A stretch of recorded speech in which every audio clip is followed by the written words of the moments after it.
नमस्कार दोस्तों। तो कैसे हैं आप लोग सभी। उम्मीद है अच्छे होंगे। आज हम जो पिछले क्लास में देखे थे बंगाल के बारे में, तो उसको हम लोग थोड़ा सा बस देखे थे। तो आज हम बंगाल के बारे में पूरा अच्छे से देखेंगे। ठीक है, आधुनिक हिस्ट्री में पूरा अच्छा से ये बंगाल के बारे में डिस्क्राइब करेंगे यहाँ पर। और अगर आप मेरे चैनल में नए हैं तो मेरे चैनल को प्लीज़ करके सब्सक्राइब ज़रूर कर दें। आप सब्सक्राइब, एक रेड कलर का जो है सब्सक्राइब करके लिखा हुआ है उसको दबा दें और बेल आइकन को हिट कर दें, ताकि इस तरह का वीडियो मिलता रहेगा आप लोगों के लिए। तो चलिए बिना देर के हुए स्टार्ट करते हैं बंगाल के बारे में। तो बंगाल यहाँ पर पहले हम पिछले कक्षा में क्या बतलाए थे कि मुगल काल का ये जो है सबसे प्रमुख सूबा। ठीक है, सबसे प्रमुख सूबा। सूबा क्या कहते हैं? सूबा को प्रांत कहते हैं। ये बतला दिए हैं पिछले वीडियो में, अगर नहीं देखे हैं तो आप उसको ज़रूर जाके देखेंगे।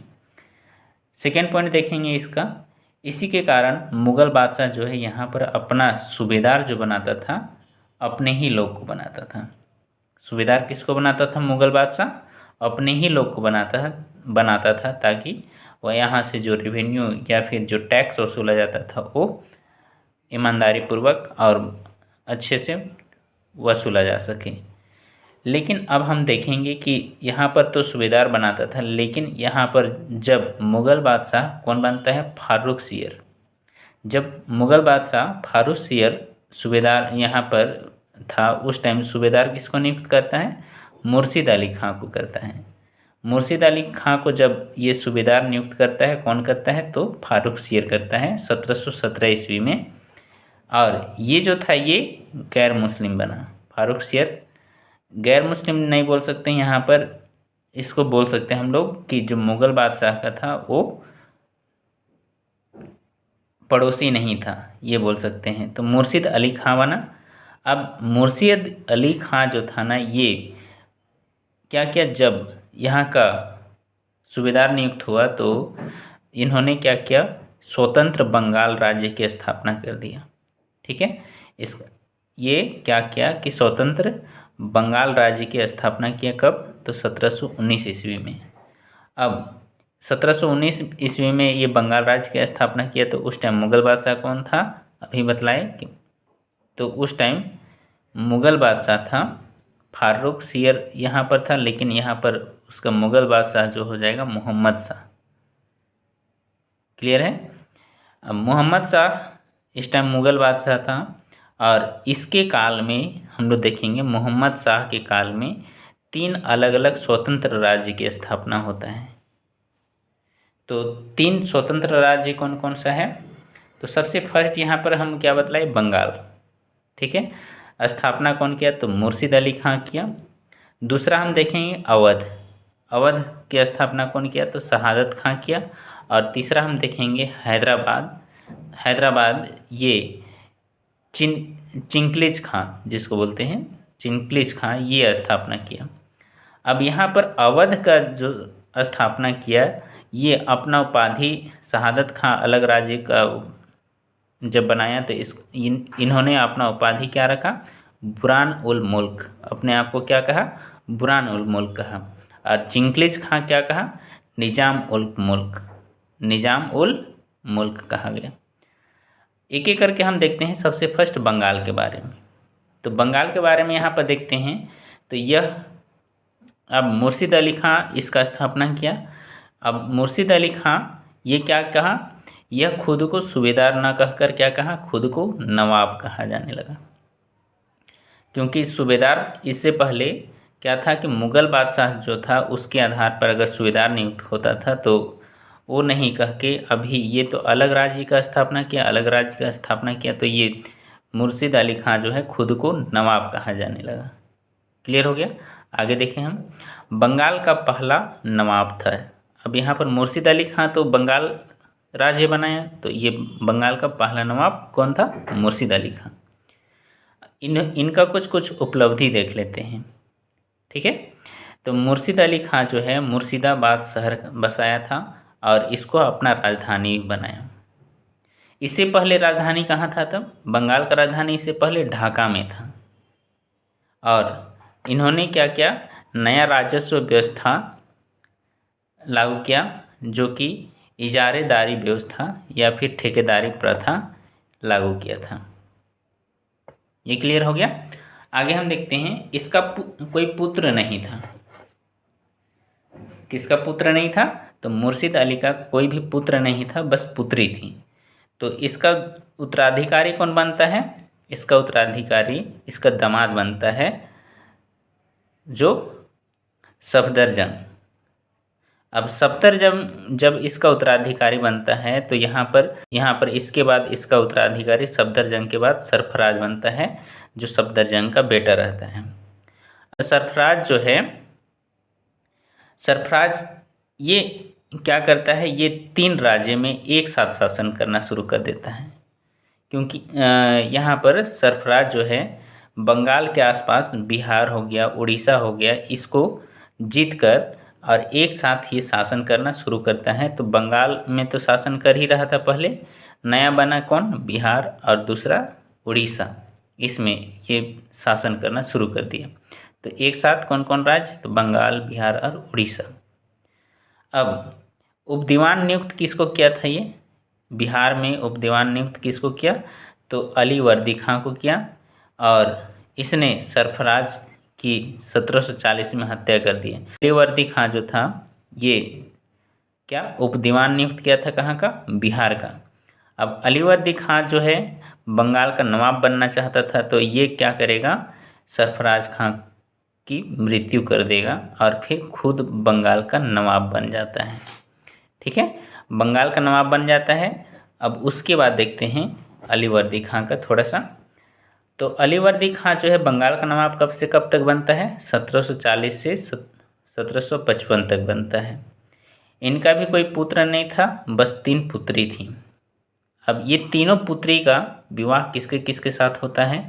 तो सबसे फर्स्ट पुत्री थी घसीटो बेगम। दूसरा यहाँ पर तो घसीटो बेगम का फर्स्ट में ही देख लेते हैं। घसीटो बेगम का जो है शादी या विवाह बोल सकते हैं, विवाह किसके साथ हुआ था? मीर जाफ़र से हुआ। दूसरा देखेंगे, दूसरा बेटी का पूर्णिया के नवाब से शादी हुआ था, और इसका बेटा जो था शौकत जंग। और तीसरा यहाँ पर देखेंगे, थर्ड का जो पुत्र हुआ था, थर्ड बेटी का, वो सिराज उद दौला। ये हम लोग देखेंगे आगे, ये सब तीनों के बारे में एक एक करके। इसमें क्या होगा, किसी एक का अगर बेटा शासक बन जाता है तो उसमें देखेंगे कि एक दूसरे से क्या होने लगता है? दुश्मनी होने लगता है, तो उसी में फिर लड़ाई होगा। चलिए देखते हैं एक एक करके। अब यहाँ पर देखेंगे अली वर्दी खां ने अपना उत्तराधिकारी किसको? सिराज उद दौला को बनाया। सिराज उद दौला को बनाया। इसके खिलाफ में क्या होता है, इसके खिलाफ में जो है अपने ही लोग विरोध करने लगते हैं। कौन कौन? इसका मौसी, सिराज उद दौला का मौसी घसीटो बेगम, और मौसा मीर जाफ़र और शौकत जंग। ये तीनों क्या है, इसका विरोध करने लगते हैं कि इसको शासक नहीं बनाना चाहिए। यहाँ पर मीर जाफ़र शासक बनना चाहता था, लेकिन अली वर्दी खां किसको नियुक्त किया शासक? सिराज उद दौला को नवाब बना दिया। अब ये तीनों विरोध करता है, तो ये तीनों का सपोर्ट के लिए कौन कौन आता है? जगत सेठ, मदन लाल बैनर और अंग्रेज। ये तीनों सपोर्ट करने लगते हैं ये सबको। तो चलिए देखते हैं कैसे ये सब सपोर्ट करने लगे थे। सबसे फर्स्ट देखेंगे 1556 ईस्वी में, जब अंग्रेज और फ्रांसीसी दोनों क्या करते हैं, अपना जो फैक्ट्री खोले रहते हैं ना, फैक्ट्री खोले रहते हैं, उसको किलाबंदी करने लगते हैं। तो अंग्रेज कहाँ पर फैक्ट्री खोले थे? कासिम बाज़ार में। और फ्रांसीसी कहाँ? तो चंद्रनगर में। ये 2 जगह में क्या किए थे? फैक्ट्री खोले हुए थे।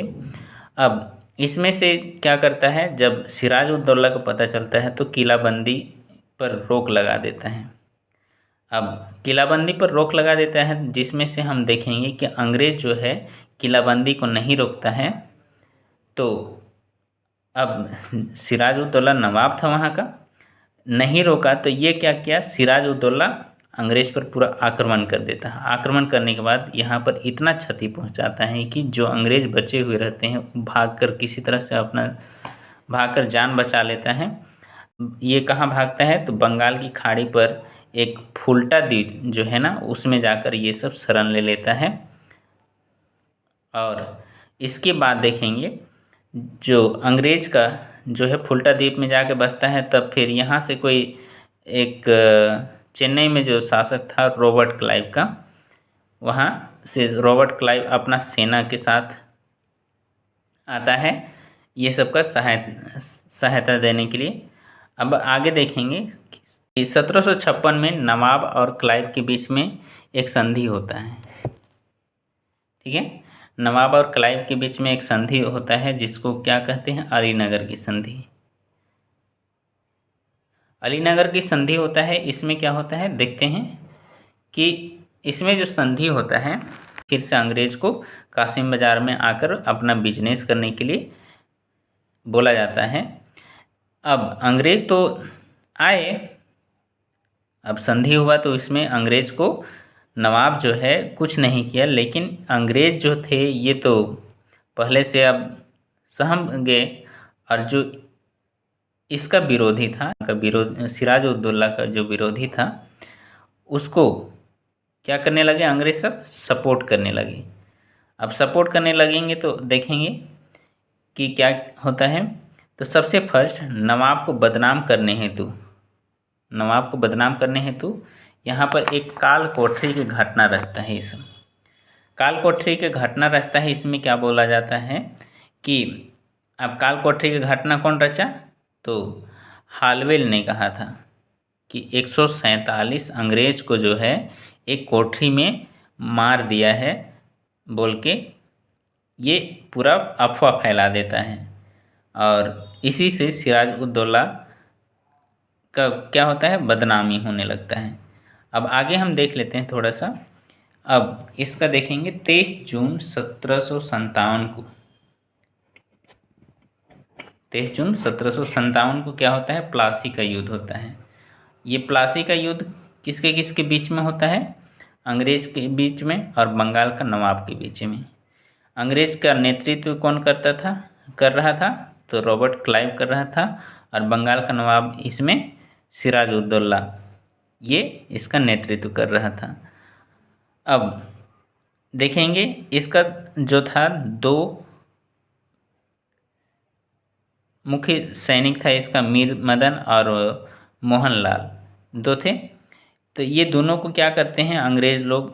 मार गिराते हैं। और फिर 1757 में सिराज उद्दौला की हत्या कर दी गई, क्योंकि मीर मदन को भी ये सब क्या किया? युद्ध में पराजित कर दिया। और फिर सिराज उद्दौला को 1757 में ही क्या करता है? मार देता है। ठीक है, अब इसको मारने के बाद में आगे देखेंगे कि बंगाल का जो नवाब है वो किसको? तो मीर जाफर को बना देता है अंग्रेज। इसके बाद अंग्रेज़ों के सहयोग से जो बंगाल का जो नवाब बनता है वो कौन है? मीर जाफर बन जाता है। तो अब देखते हैं मीर जाफर का कार्य। अब मीर जाफर जो है यहाँ पर बंगाल का नवाब बन जाता है। तो उसके बाद देखेंगे कि इसने अंग्रेज को वर्धमान, मिदनापुर, चटगांव की जमींदारी दे देता है। तो अंग्रेज को क्या करता है मीर जाफर? वर्धमान, मिदनापुर, चटगांव का जमींदारी दे देता है। यानी कि वहाँ से जो भी टैक्स वसूला जाता है या फिर जो भी रेवेन्यू आता था वो सब किसके पास जाएगा? अंग्रेज के पास जाएगा।